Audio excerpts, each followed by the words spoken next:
লজ্জা লাগে না বাবা? কিন্তু মেয়েটার যন্ত্রণায় সে হার্ট ফিল করলো। মেয়েটা এরপরে মারা গেল।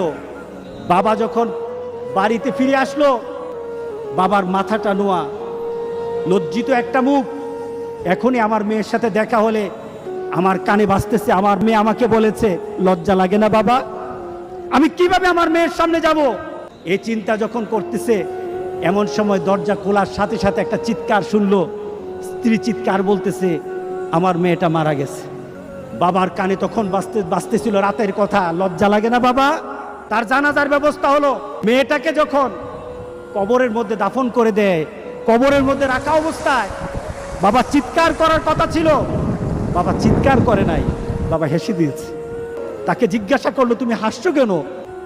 আমার মেয়েটা চলে গেছে, আমার কলিজার টুকরাটা চলে গেছে, কিন্তু আমার জীবনের মধ্যে একটা আঘাত দিয়ে পরিবর্তন করে গেছে।